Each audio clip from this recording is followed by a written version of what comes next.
Welcome to the Soulfull Sound Podcast. This podcast is about celebrating the leaders, teachers, and coaches who guide fellow humans to connect, heal, and discover themselves so they can express their gifts into the world. I am Simone Niles, a coach, sound healer, vocalist, and author. Thank you for being here with me today. Oh, every time I jump on with these amazing guests, I get so excited. I'm so honored and so happy to be joined by the gorgeous Katy Samwell with 20 plus years working with voice, sound, and music, mixed with over a decade experience in inner work and holistic training in many different healing modalities. Katy's mastery is helping people clear stuck emotional energy to unleash their truest, most powerful, wild selves using the ancient healing remedy of sound and voice medicine. Woo! Right up my street. Sound and voice, absolutely. So I'm going to jump into what I like to start with, which is just to get to know a bit about you, because I checked out your story, Katy, and it's super interesting having, worked in 12 different places, 6 different countries, so many different types of work. Let us know how you got where you are now with sound and voice. Talk to me about your story and your journey. Okay, well, that's a huge subject. Firstly, thank you for having me. I'm very happy to be here. So I guess where to start would be voice, I suppose, has always been the basis of my love, my joy. I remember singing as a child. My mum used to play Aretha Franklin and loads of other sort of Motown tracks, and I used to sing along to them and love them. So that's kind of where my journey first started in sound and music. Yes. And as I moved through, grew up and started going out to work, my whole idea was, okay, whatever I need to do, I just need to have a job that can fund me singing and making music, because obviously, we've had that idea that being an artist is not a proper job. You have to have some other thing to go alongside it, which now know is all lies. But anyway. Yes, exactly. I started in a bank in the UK. Was there for 7 years, but was continually singing through that with different bands. And then I ended up going to, I remember thinking, I'm not enjoying the bank. What do I enjoy? I enjoy travel. I have the experience of a bank. I'm going to go and get a job in a foreign currency exchange in a travel agents, which I don't even know if they have travel agents anymore. But so I was always kind of like, what do I love to do? And was there for a little while, and then ended up, it was when I started reading a lot about Richard Branson and all of his wonderful entrepreneurial stuff he was doing. And he opened Virgin Direct, which was a finance company in Norwich. And that's where I was living at the time. So I wrote to him about 4 times wrote to the company about 4 times to try and get a job. And then I think they finally went, oh my God, you better let her in, because she's trying to bang the door down. And ended up working there. Loved it. I mean, it was a wonderful place to work. And it was him who said to me, I was telling him about that I love to sing, and he made me stand on a table and sing to the entire company at one stage. It was a whole other thing, but it was his inspiration of saying, you should, if this is what you love, you should do this. Do you feel called to use your voice and sound in a healing capacity? Learn how to use your voice therapeutically to facilitate healing and well-being. Whether you want to go deeper in your own healing journey or facilitate others in theirs, this training is for you. This online training runs over 5 weekends and offers theory, practice, resources, and support on your path to becoming a qualified sound healer and for your personal healing journey. And so that was kind of where it started to be like, okay, I can do this. I can use my voice. I can, back then it's like, I can be an artist. Yes. But the way of the artist was a very specific, through the music industry, it was certain. You had to look a certain way, you had to sound a certain way, you had to dress a certain way, especially as a woman. So it was, here's the box, and we want to put you in that. Oh, you don't quite fit. So, that was where I started to be like, okay, maybe this is not for me. Maybe I'm not good enough. I don't feel like I'm good enough. So that was when I was still singing and still in the bands, and I was writing with some dance producers, because I was singing soul and blues and jazz, and those vocals obviously lend themselves to house music, which was out at the time. Everybody was looking for soul. That's right. Yeah. So I was writing with quite a few producers, and then I ended up just taking a sabbatical. The whole, even though I still had this artist side, this sort of work side was starting to get on top of me, with the idea of, oh God, I have to keep this full-time job. And as much as I loved the company, it was kind of like, this isn't what I want to do. And I ended up taking a sabbatical and going scuba diving in Egypt, in Sharm el Sheikh, fell in love with it, and then continued on and became a dive guide in Sharm el Sheikh. And then was like, this is what I want to do. Left my job at Virgin, went to work in Sharm el Sheikh in Egypt, and it was just incredible being in the ocean. It was amazing. And then to Thailand, did it a little bit in Thailand. And it was amazing. But then I came back, and it was like, okay, so what am I going to do now? I know I still want to do the music, but I have to pay the rent. So I moved to London and with my grandmother at the time, who lived in Bermondsey, and I had a friend who worked with a girl who worked at Warner Music, and I decided, again, I was like, what do I love to do? I love to keep fit. Maybe I'll take a personal trainer course and become a personal trainer, so that I can do that alongside the music. So I started on that.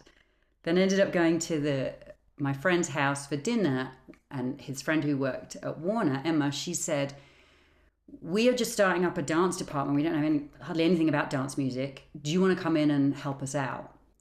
And I was like, yeah, that sounds fun. And that I ended up being there for a couple of weeks and signing a contract, and then I started working at Warner Music. So that was my journey into the music industry. And as much fun as it was to start with, I soon started to really have this kind of, see this darker side of the music industry, and how artists were treated and how music was valued. And at this time, some of the streaming companies, who will remain nameless, started coming out, and so music was very much devalued. Yes. So, and I had, which I know now, I didn't know then, but I have a lot of old beliefs about value, not valuing myself, not valuing my gifts. And so I was plugged right into that in my work too, with not value of music. And I was still making a little bit of music and giving it to the A&R people there, going, hey, what do you think of this? And it's like, no, so I was getting rejected. So it was like, my abandonment issues were coming, everything was coming up. So I went through quite a sort of dark period of just not feeling good enough. And then music became linked to that. So therefore I stopped singing. It was kind of like, all the joy and all the love from music went. And what I was doing was then helping other people with their careers, which was great on one hand, but it was kind of, there's this, my inner child's going, what about us?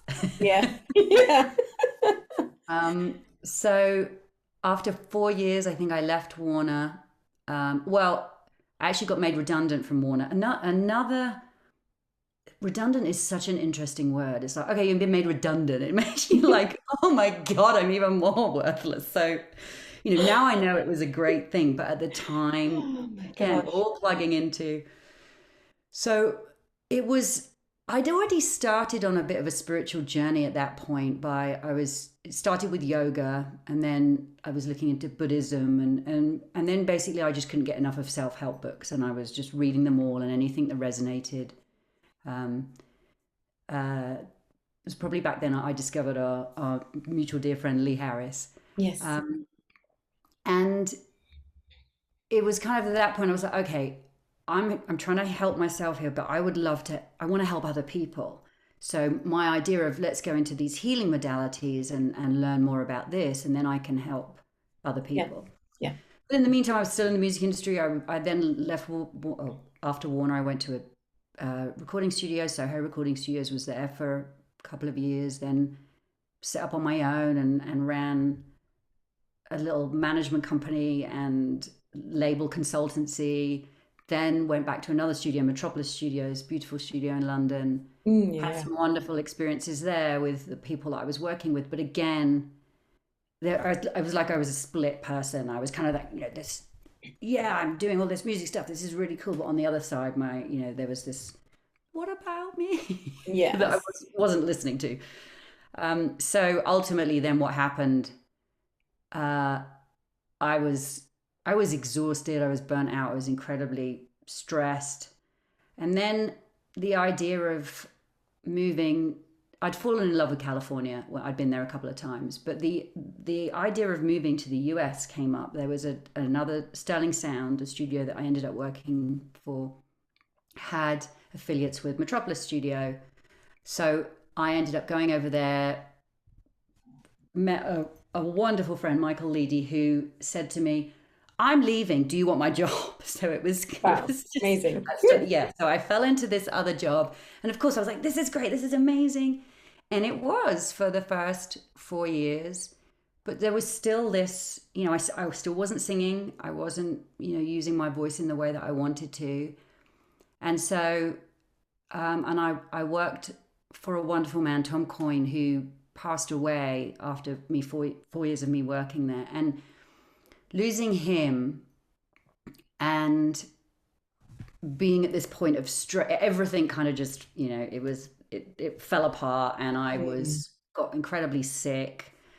And so I just kept continuing on the healing path through that time for myself. And then, learning these other modalities like cranial sacral therapy, because I was having a lot of body pain, emotion code therapy, so many different therapies to help. Because it was when you start realizing how much the mind affects the body, you're kind of like, oh my, it's like, give me more information. And I was finding that I was able to help other people in the music industry, people who were having, especially artists who were like, this industry sucks. It's kind of taking a piece of my soul. So I would find myself helping them just through talking about, how they could do things differently. And so I kind of kept going. I ended up moving to Nashville because they opened a studio in Nashville, was there for a little while. Then COVID hit. And I think as what COVID did, the blessing of COVID, there's many horrible things about COVID, but the blessing was it made so many of us go, what is important in life? And I was like, this job is not, it's so stressful. And it's like, I need to do me. So I'd been studying with Belinda Womack, who channels the 12 Archangels, and we were doing a lot of work around me finding my voice, so that I could ultimately help other people find their voice. And so while I was working with her, it brought me back to sound and just playing around with my own voice. And I had one Crystal Alchemy bowl at the time, playing around with that, my synths, and just making music again. And then after leaving, I think it was August 2020, I handed my notice in, which was, I was 48 at the time, and I was like, oh my God, it's like I threw myself off a cliff. But I was, it had to happen. I saw, I was getting so sick that I thought, this is, my health is really in dire straits. I've got to, and my mental health too. So yeah, I started out on my own doing. Initially, it was talk therapy with people in the music industry, which I still do a little bit. But I just came back to this love of sound and Mm, have been experiment with it ever since. beautiful. Um, yeah, so that's kind of that gets me up to almost now. Yes. That's so wonderful. It feels, listening to the story, it almost feels like you were chasing love, right? Every from one job to the next, it was like, oh, I love this. I want to do what I love. And then it would die down. And then, oh, I love this. And you just went in with such enthusiasm in every endeavor. It doesn't escape me as well that you chose things that were related to the body, whether that was dance or PT or things like that, or the elements from diving. It's just very interesting, all of those things, and sound was ever present in very various ways, how all of that kind of encompassed and held you through all of these experiences where I would say back to self, we're certainly within alignment of what you truly desire and know to be right for you right now. It's so beautiful. Very quite a lot of nuggets and lessons interwoven in in that story, I am sure. I am Yes. sure. It's so beautiful. And I know that when obviously I introduced you, and there's one of the words that I've seen pop up quite a few times in your writing is wild, helping us to bring out that wild part of ourselves. So what is wild for you? What does that mean in your work? So I see wild as, and I think a lot of this comes from maybe Britain, the music industry, all these places where we're told, uh, I love the UK very, very much, but that we do have a thing of let's keep all the emotions down, let's be stiff upper lip, let's, and then the music industry too, with putting, in a certain box, have to be a certain way, not being allowed to be who you really are. So to me, wild is just kind of like breaking out of that box and Mm, showing your true self. And I love the expression of wild because it's that kind of like throwing your hat off, letting your hair go. It's mm. expressive. It's here I am in all my glory, Yes, and you know, and I love that, and I'm happy with that. That is the yes, thing, like being letting that expressive, beautiful, divine light yeah, out. yes. So Mm. beautiful. I love that. And it's so important because like you were speaking about, regardless of the culture, because I think this would go across many, Yes, this feeling of don't take up too much space. yes. Stay in your area. You have to respect the person over there. And of course, you have to respect people around you. We're sharing this beautiful planet, but not to the point of contracting and shrinking and playing small. If your Mm. energy is wide and vibrant and big, then be all of that wild, as you said, just be the natural version of yourself, the authentic version. And I know that is easier said than done. I'm certainly saying this with a lovely little pinch of salt because, yeah, it's the quest of many. And I think it starts with being okay with being outside the box and not having to put yourself where someone says you should be, unless that is where you want to be. And this is what's really beautiful. That alignment piece is so important. So that's beautiful. I love it. And I know you do a lot of different things because you have a lot of different modalities, a few which you've mentioned. But one of the things you mentioned on your website when I looked at your work was shamanic sounds sessions. Now, I do shamanic practices as well, and I'm a sound healer, so I mix the two together. But when you spoke about channeling frequencies and tones to help people release the deep rooted and the blocked emotional energy, I'd love you to talk. I mean, I know a lot about this stuff, but I want to hear all about you and how you do it, so that anyone listening can understand how they can use sound or how you help people to help remove all of that blocked emotional energy. Yeah, good question. Um, I'll start with how it started Yes. because it was actually started with a friend of mine who she's a friend now, but she was a client for a long time, and we were doing the sort of talk sessions, and then I think I she said to me, I would just love to hear you play the bowls and sing, Mm. and I was kind of like, okay, it's like really, that's now I'm like, how amazing that was. But at the time, all of my, are you sure? So anyway, and we did this for a couple of sessions. And then on the third session, I think I was playing the Shruti box. So I had that drone going. So, we were both in an incredibly meditative state. And then a voice came that did not sound like me. It wasn't, I was kind of, and the energy was different. And first of all, it was a little bit of a like, what is this? And I opened my eyes and I remember looking through the Zoom and seeing Diane. She was completely out. So I was like, okay, she's not thinking it's weird. So I'm just going to let this come through. Yes. And long story short, over a year or so, I started to bring these different energies through, these different voices. So there would be tones which is why I call it shamanic, because I don't have another word yet to describe, because it feels like ancient. Some of the energy is incredibly ancient, very grounded to the earth. So it's I feel like it sometimes it's the sounds are like a didgeridoo, so I feel like there's Aboriginal sounds coming through, Native American. It's very, some of it is incredibly tribal, and then as we work through the chakras, I'm finding the voices change, and then I get some kind of cosmic feeling energy, galactic energy, and then some angelic. So there's like it's the way I was actually told it was happening, because when I was what is happening? Belinda and Lee both said, you're channeling the energies that person needs in that moment. You're bringing through, you're just the vessel bringing through this energy, and it's coming through your voice, and that's how they're bringing it through. So I feel incredibly, incredibly grateful that I'm able to be an open channel for that. Yes, beautiful. And that is amazing. Oh, sorry. No, go on.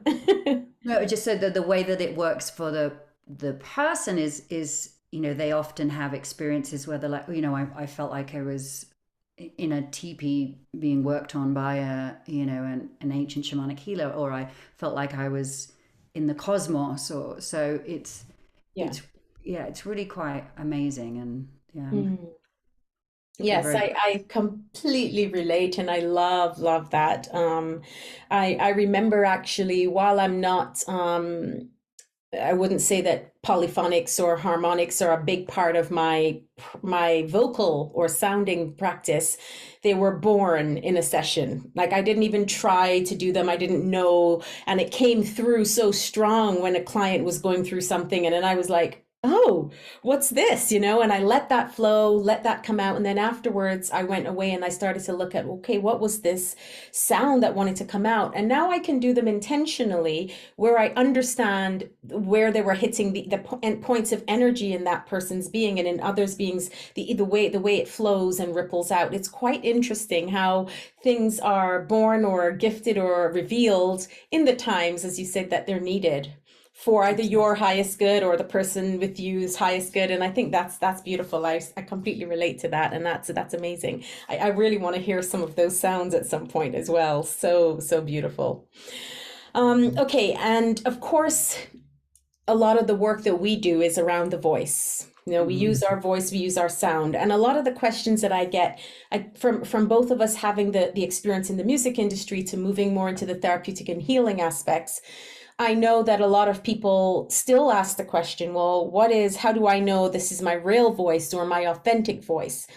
And understanding that when you tap into access, explore, discover, whatever word works, that authentic and real sound that you and only you have, that unique sound print, just like we have the unique fingerprint, there's something really beautiful that happens in our lives. So before we go into the beauty that unfolds, talk to me about either the way you've experienced it, or help people experience tapping into that, their real authentic voice. Yeah, beautiful question. I think there's two big things, I think, that, and they are trust and judgment, as in removing all judgment. So when we're in that state, especially with sound can get you into that, as that state of complete emptiness in the mind. It can really just it's calming down the nervous system, so the mind can calm. So then when voices come through for either myself or my clients, it's that point that we know that we can trust that, because there's nothing else getting in the way. And then what automatically started coming in for me, and I talked a lot about my clients, is the judgment of, is this me? Is this somebody else? Is it sounding it? And I heard the words that have really helped me. They came from Wendy Kennedy and the Peas. And they say, when we feel something, take the judgment out of it. And I'm kind of like, well, how do you do that? And it's like, it's not good, it's not bad, it's not right, it's not wrong, it just is. And then it completely diffuses that, any kind of question that we may have around that. So when we're in that state of non-judgment and just complete trust of, what that automatically puts us in our heart center. Yes. For me, and I know clients I've experienced, it doesn't come in like this huge aha moment. It comes in this subtle shift where it's like you drop in, everything drops into your body. Your voice, you start talking from your abdomen. Your voice gets slower. It's more, it's calmer, and I think that to me is when you know that you're in your true, authentic self. It's like it's coming from that center. You've got this connection to source. You're grounded, and it's effortless, but just so subtle that it's. Sometimes I think we often wait for that big aha moment, but when you experience the subtlety of this is me. Yeah. Yeah, and I feel that there are moments that we access it and it's just not something we're consciously doing. As you said, it's like it's the noticing when it happens as opposed to it not happening. And coming from the artistic background, as you talk about the music industry, very often people also are meant to sound a particular way. So coming away from that judgment, and I used to teach technique. I mean, I still teach technique, but I used to be a lot in that, okay, this is how you hit this high note, this is how you belt, make sure you do, and all of the things. So I remember for myself, when I first came into the sounding practice rather than the singing practice, that I had to go, hang on a second. It doesn't matter if you're pitchy, or it doesn't matter if that's where the note wants to go. It took it took some time for me to get used to not to let go of the judgment and come away from the performance, and instead of seeing it as a performance, seeing it as an offering, and seeing it as a sense of just releasing the sound that wants to come out and honoring that in no matter shape, form, sound, whatever comes out. So I love that. I completely relate, and I teach. This is the biggest teaching, or one of the biggest. It's not the biggest. One of the main teachings that I come across when I'm working with people qualifying as sound healings who come from the music industry is to stop judging the sound. You don't have to sound pretty here. You don't have to sound anything here other than you. And that's just what we're accessing. And one more interesting thing I'll say is that I did a workshop recently, and someone said, well, do you have like a fundamental note?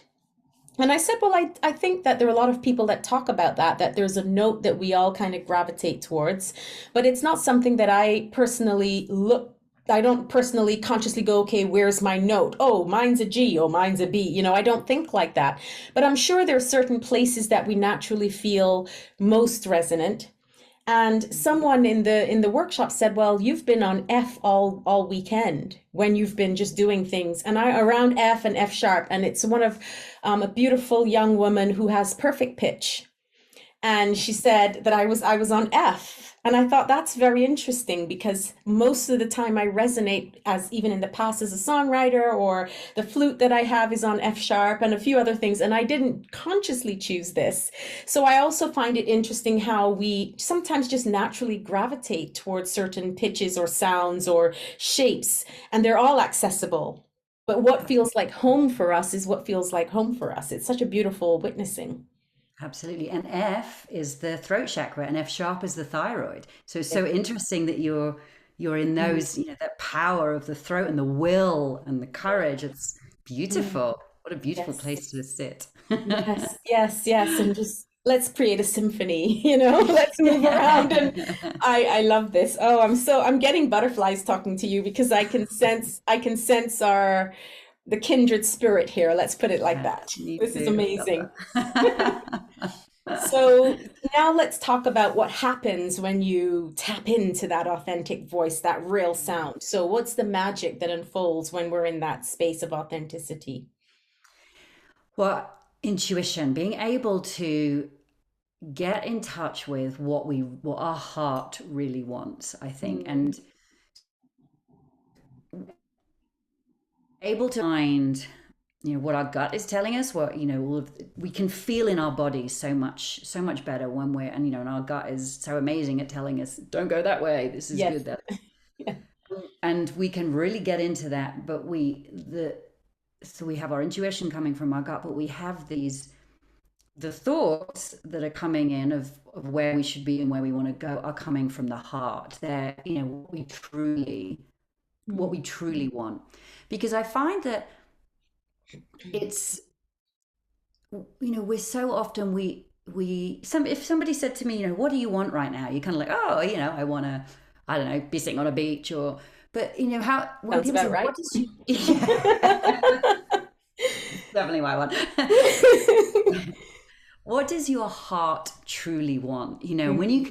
When you're in that open space, and when you're, have cleared, because what sound is doing as well, especially when you're sounding yourself, is clearing all of these pathways. So you're connected to source, you're connected to Mother Nature. And you're grounded, and you're like, my heart really wants this. And it's often something so beautiful and so simple, and we can tune into the frequency of it as opposed to what it actually is. Yes. So if I said to somebody, what do you want? And they said, oh, I want, $10,000 right now. I was like, what does your heart really want? What does that represent? And when you're in the state of this clear channel, it's like, well, that represents freedom. Yes. That represents abundance. So that's what I actually want. And so when we're there, we can access, I feel, our unique, because we all have these unique gifts. We all have something that, is magical within us. And it's like when you know what your heart really wants and what the frequency or the resonance of that thing is, that's when I feel like you start to have these incredible ideas of like, well, I could do this, and this is going to get me, and this is, I've always wanted to do this. And you just start living from a place of joy, of happiness, whatever your core values are. And it's moving forward from those spots, from those little moments, you're in that present moment and taking a step from that place. Yeah. Is the idea will be we could just keep taking steps from that place and that place. But obviously, we fly out of the body and we've got to keep bringing it back. But just by making some sound or listening to something, we can get back into that center. Yeah. If that is making sense. Yeah, that's awesome. And I definitely I've just tuned into the frequency of the beach, so I'm feeling rather chilled right now, which is beautiful. But yeah, I again, it's really lovely about coming back to center and what sound offers, because I think, anyone that's watched my podcast will have heard me talk about this before. But one of the things that I do understand with this, as you've explained it so beautifully, is that we at our essence are very much in harmony. And often when life happens, as you said, we're here, and it's coming back to center, it's just bringing some dissonance in. And when we use sound and when we use the voice, what I like to call the original instrument, then it's a great way to get ourselves back into tune. And that just means getting back into tune with us as we are in our perfect essence.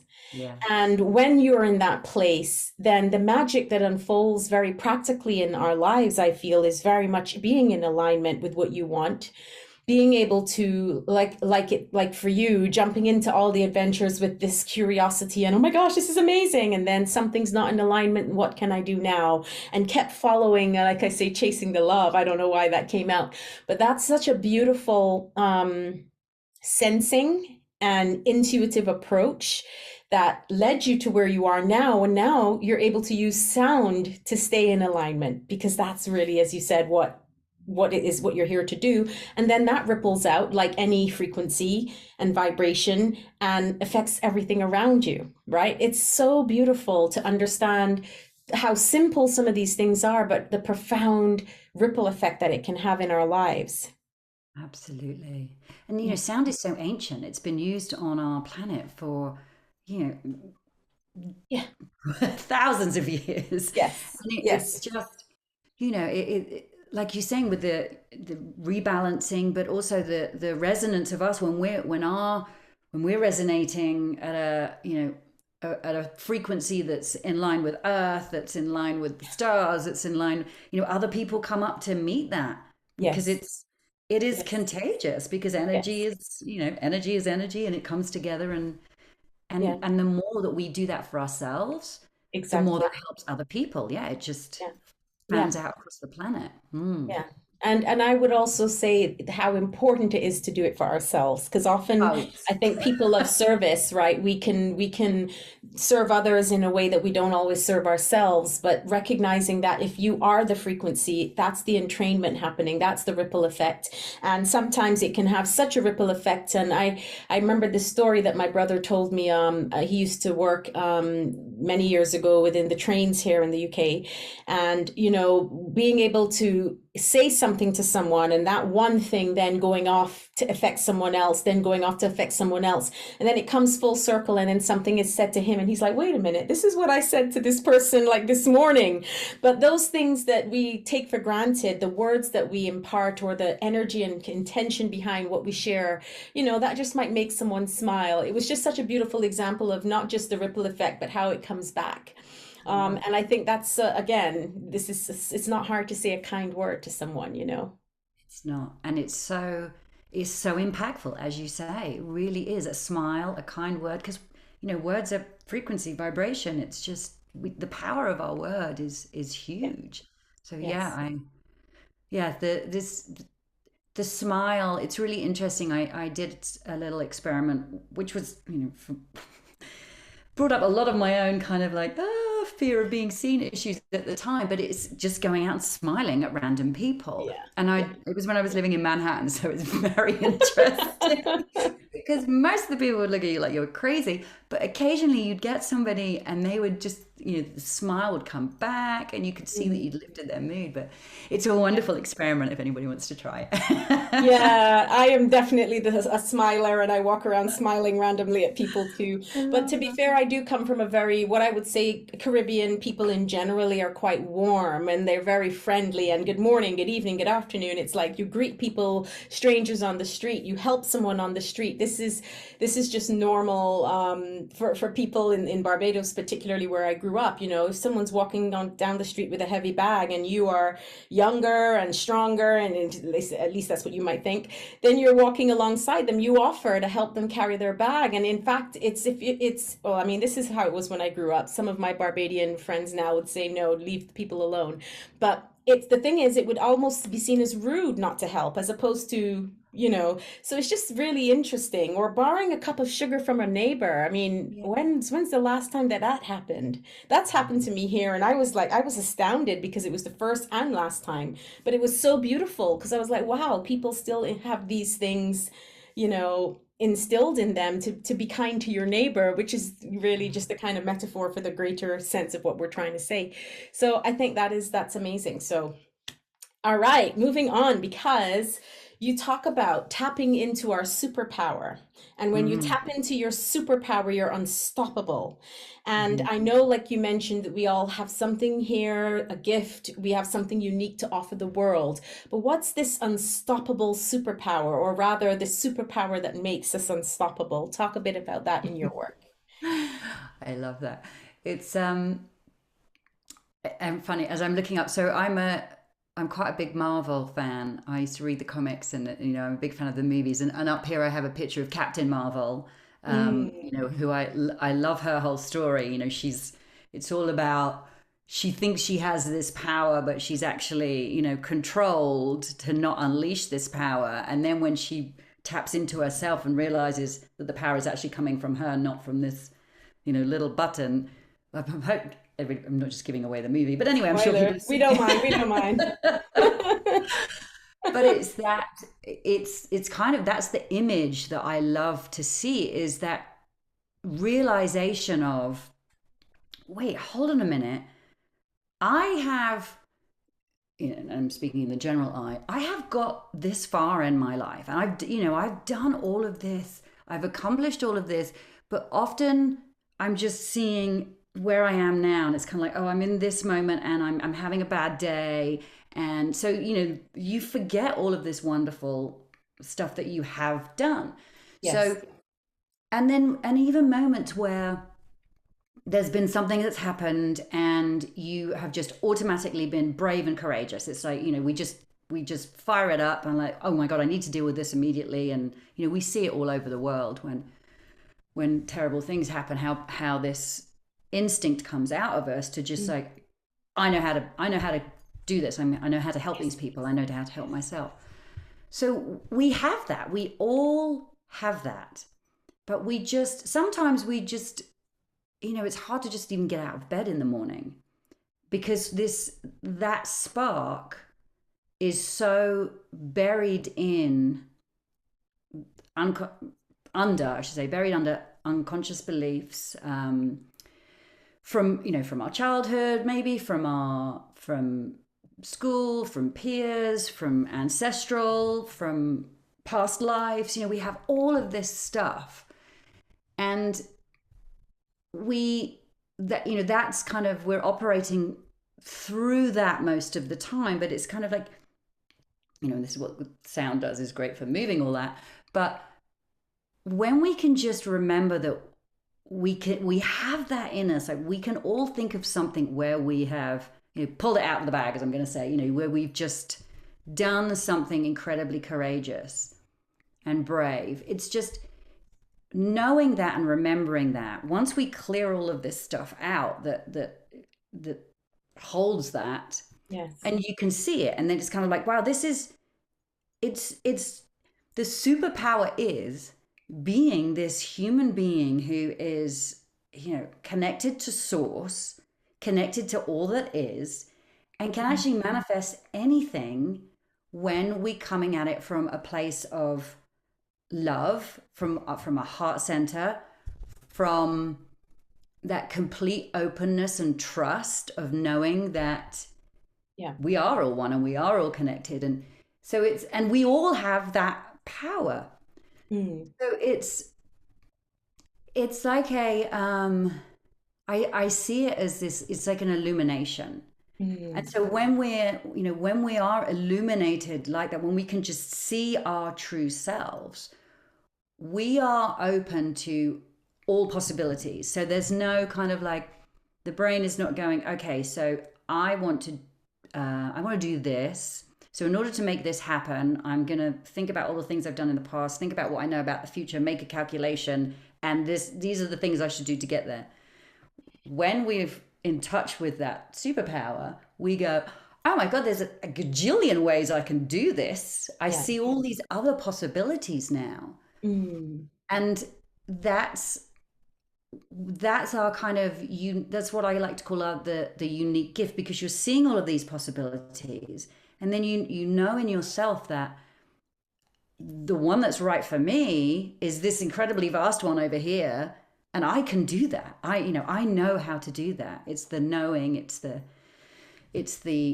believing, it's the trusting, but ultimately it is that knowing that you just know that it's going to happen. And and I'm not saying it's easy. Yeah. Of course. Yeah, simple and profound. That's the words again.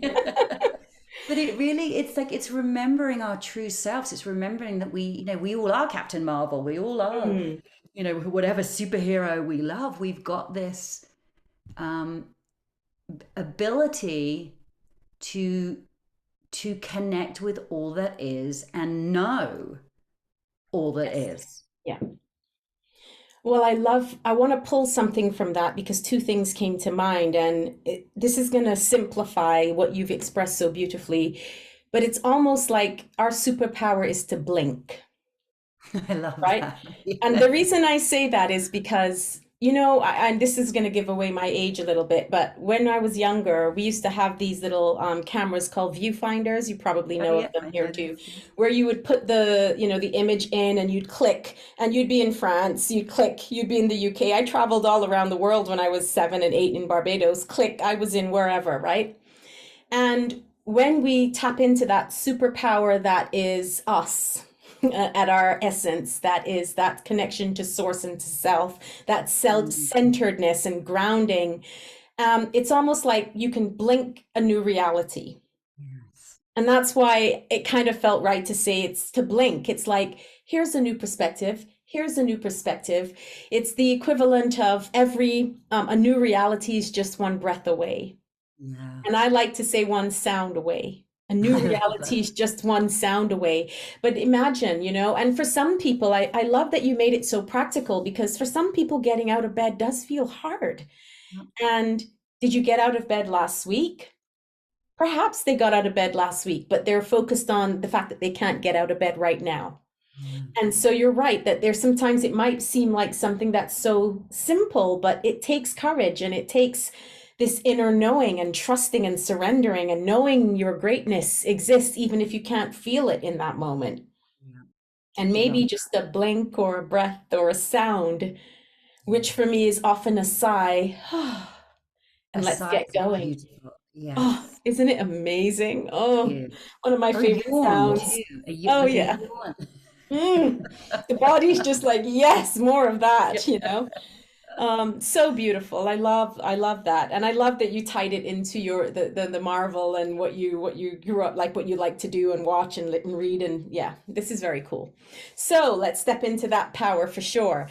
So I'm moving into some music, because I know that you also had a lot of experience in the music industry, perhaps still have, but now you're no longer having the inner child go, what about me? You are singing, you are recording, and you are bringing your music out into the world. Talk to me about your album, you as a singer-songwriter right now, and what you're doing with music.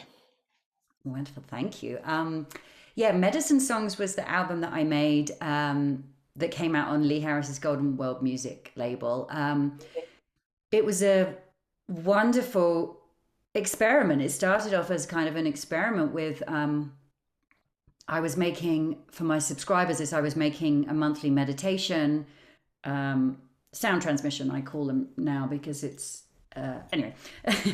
And so it was just playing around on a synth, and then I was letting some of these voices come through, and it just felt, I just got the energy of peace. So I just kind of let these voices come through, and it just came out that there was this sort of 5 or 6 minute piece that was, it was a piece, 5 or 6 minute piece of music yes.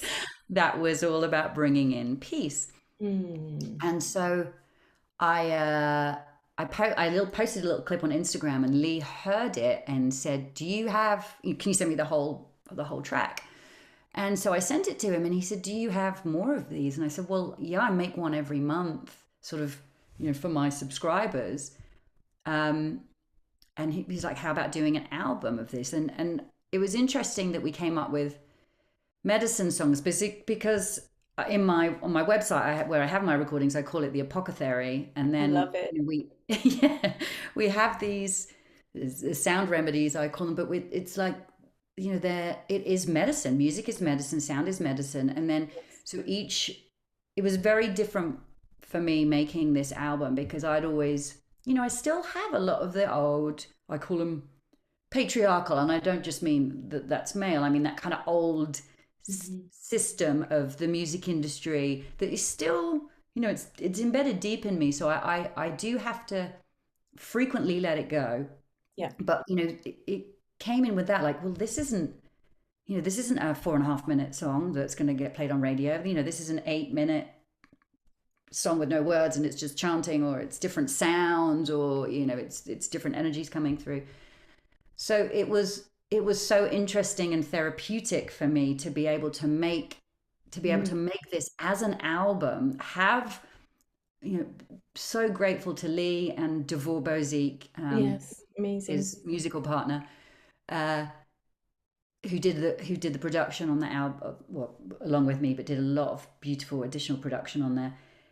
To have them let me do this and say, yeah, this is music, this is beautiful music, as opposed to, oh, this doesn't fit into the, how are we going to release this? Yes. What genre is this? Yeah, so I don't know this genre. Yeah, exactly. Yeah, this doesn't fit into this big level.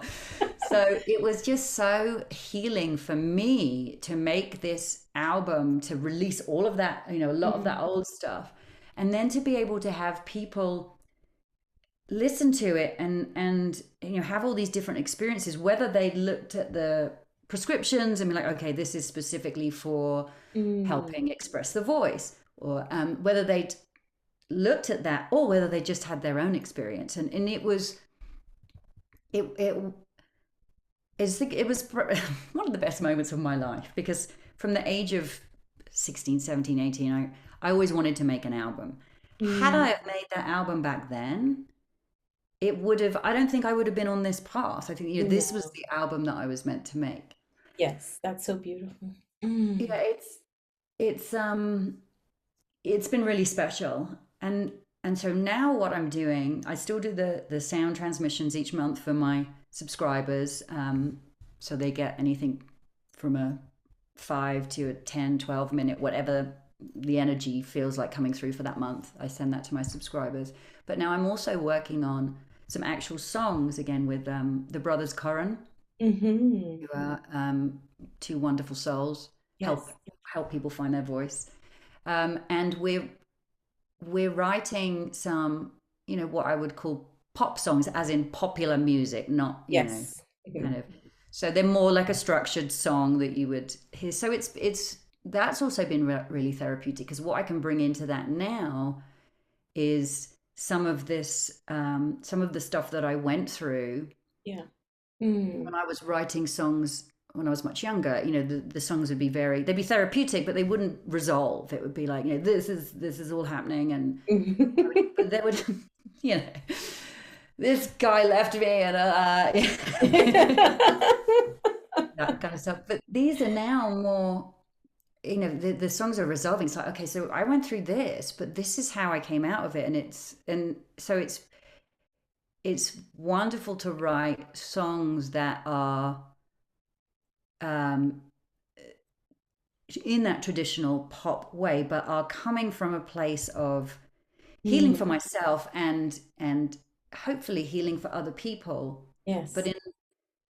But in a way of it doesn't matter what anybody else says it should be. It's kind of like, I'm allowing myself to express my true voice, which I haven't really done through. I can do it through music with the chants and with the voices that come through. I really get to express that. But now to be able to put that into song is so beautiful. It's really interesting and very healing. So hopefully I'll have an EP done by the end of August. That's what I'm planning on. Yeah, that's amazing. I love that. And I know, because there is something so beautiful, and the way you've expressed it as well. It felt like you started a sentence and didn't quite finish it, and I wanted to finish it for you. Maybe you actually did finish it, but what wanted to come out was that in this expression, you are just being yourself, just being able to sound you. And there's nothing more profound than that. And being able to do that in all the ways that you want without having to edit it. I mean, my tracks, my compositions are about 30 minutes. And I mean, that's just one track is an album's length probably. But it really is those channeled experiences like you, very similar. It's not about the words. It's actually just whatever wants to come out. The only frame I give it is what is the intention and the theme of what I want people to experience or what feels like it needs to come through. So again, I completely relate, and I really need to listen to some of your stuff because I haven't heard a lot of that. I've heard some of the other tracks, some definitely the one that you collaborated with Lee and the Corin brothers. I love their stuff too. So I'm excited for you and what's going to be birthed through this complete just being you, with your voice and just being wild with your sound, which is very, very cool. Now, I mean, I could chat for like hours and hours because I think we just have so much that we could talk about. But I don't want to end the conversation without finding out about your new course. Tell me, please, is it The Sound of Courage? Sound of Courage, yes. Oh, So, what a title. Yes, talk to me about The Sound of Courage. yeah, so it's a course to help with everything that we were just talking about, to bring out that, that true expression. Because I've, as I'm sure that, you have the same, when we're working with other people, the people that we're working with come to us with exactly the same things that we're either working on or have been working on. It's that energy again and resonance. Yes. And when I released the album, Medicine Songs, it was like I was going, oh my God, I have to be seen now. Like suddenly I have to be on social media. So it's like, so all this anxiety came up. And it's like, well, there's an element of not wanting to be seen, but also, scared of being seen, scared of poking my head above the crowd. And I feel like so many people have this, just scared of putting their head up and saying, hey, I've got something to say, or I've got something to offer. But, Yes. They often wait to be asked, or even then if they were, Lee and I were having this conversation, but he was often saying often with British, when we are asked, we're kind of like, oh, I don't know what you want to say right now. I love the culture. It's so wonderful. Anyway, so the course it's 5 modules that you can do at your own pace, but there's basically I'm using, as well as voice and all of the channeled energies that are coming through, I'm using different crystal alchemy bowls. Oh, So so all the alchemy bowls are quartz crystal, and then they have different, either precious metal or crystals, or some of them have some rock like Sedona rock. So there's all these different energies within the bowls, and then the quartz amplifies that. So I'm using the bowls to work on specific areas of the body along with the voice to start clearing. And then I use the shruti, which I love, as we've spoken about before. Yeah, it's that I see that instrument as, because it's got the drone, it entrains the brain, but also because it works through air. Yeah. I feel like it just gets in and it pushes all of that old stuff out. Yeah. And so along with the voices, it really helps move stuff. So each module goes through a different, we're sort of starting in the lower chakras and clearing, I call it excavating, so that then we can start building strong foundations to bring, calling our power back in, and then moving up to the heart, to what does the heart really want, then getting to the throat, and then an activation at the end. So there's and then through that I've got some questions, sort of to help integrate, some journaling questions to help integrate all of this. So I'm really excited for it. It's my first course, but that's amazing. Who's the course for? Like who would want to come in and do this? Like, so that those people are called right now. Like, who's the course for? So anybody who is looking to express anything. It could just be, so courage can be anything from, if we've said, I don't know, climbing Mount Everest, to I just want to be able to experience joy today. It's just, I want to be able to express my voice. I want to be able to say this. I want to be able to say this to this person who I'm having a relationship with. But so anybody who feels like there is something that they need to express, but they just, for whatever reason, cannot say that, cannot feel that, cannot get that out. Beautiful.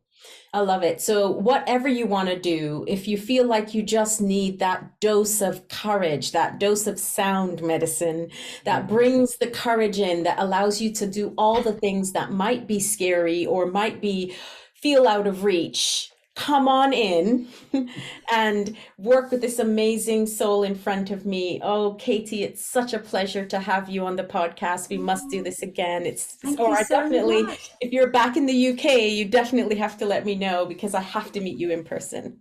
Yes, I actually am in 3 weeks. So, and I can't believe how Yay! the time's gone. This has been Oh amazing. I'm like, wait, my it's gosh! been an hour already. I know. Well, we're going to talk after, and I am finding out where you are, and I'm coming to find you for sure. It's such a Oh, pleasure. Thank you thank you so so much, much for being Simone. here.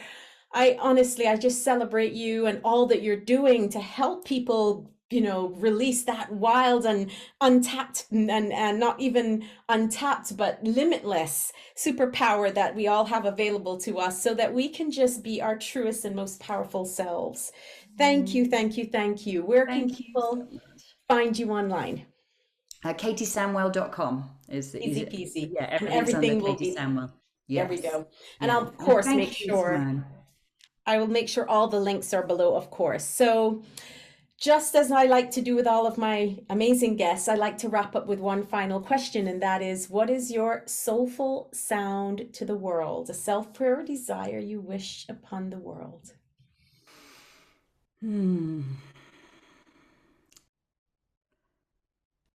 I wish, and I'm going to ask for support from the Divine Mother, Father God, Divine Source. I ask for support for all of humanity to help hold their light, to Mm. help hold and express their light, no matter what is going on around them. Hold that light so that we can help Mother Earth hold hers. Oh, Om Shanti. Mm. I said goosebumps. I had so many of them in this conversation. So yummy. Katy, thank you again for your time, and I will see you soon. Thank you. Thank you. It's been an absolute pleasure and a joy. Thank you so much. Thank you.